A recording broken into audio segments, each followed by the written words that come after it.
Yun, so konting information dissemination lang tayo mga bossing regarding sa misconception pagdating sa 4-piece at saka sa lifeline rate, no. So narito yung bill ko ngayon, no. So kararating lang niya kanina. So 600 naging ano siya 1,059 ano, pero hindi dahil yan sa 4-piece o sa lifeline rate, no, dahil yan kasi summer kaya medyo malakas yung paggamit natin ng aircon. For 1,059 na bill, meron akong contribution sa others, no? Para sa sektor ng senior citizen. Sino yan? Ito. Na 0.01. So, well deserved naman nila ang 1 cent o 1 centavos ko kasi buong buhay naman sila nagtrabaho, nagambag sa ekonomiya ng bansa. Pagdating naman sa lifeline subsidy rate, no, yung sinasabi niya sa 4-piece, meron naman ako ditong 0.84.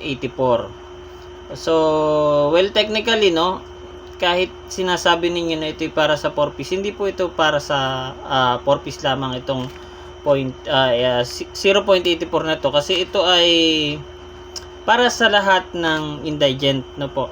Sabi yan ng RA 11552.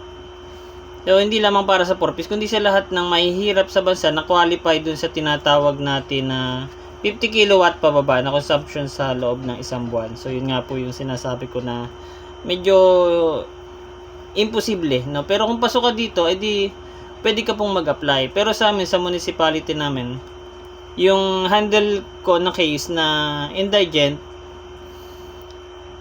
qualified siya sana dito, nag-iisang qualified sa buong munisipyo namin, hindi siya nag-apply kasi nga po kahit qualified na sana siya dito, isipin nyo na sa buong munisipyo hindi siya nag-apply kasi bumaba yung moral niya.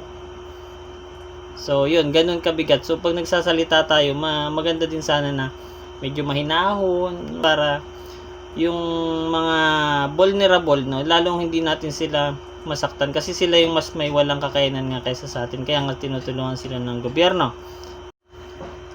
Ang pinapoint out ko talaga dito ay hindi naman para magkaroon tayo ng faction na pagkakahiwa-hiwalay ng pagdating sa middle class, ano, saka yung mga nasa laylayan ng lipunan, yung mga indigent, yung mga mahihirap natin at mga vulnerable sector. Ito lang tinutukoy ko dito mga kapatid, no, value added tax. O yan yung tingnan natin, value added tax, kasi kahit pagsamahin mo yung senior citizen at saka yung 4-piece sa cost ko na 1,059, no, hindi pa naging piso.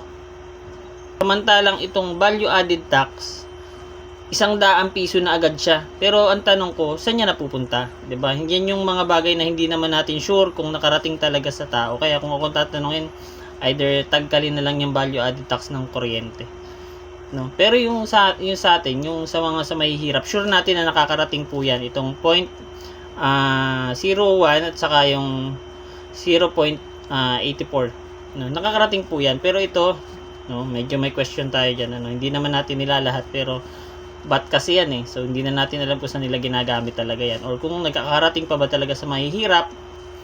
Pero ito, mapapromise namin sa inyo to, nakakarating po to sa mga nangangailangan.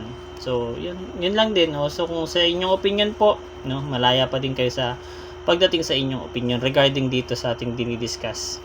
So, value added tax 100, yung pinagsamang senior citizen at pang 4-piece at pang mahihirap hindi pa po nakapiso.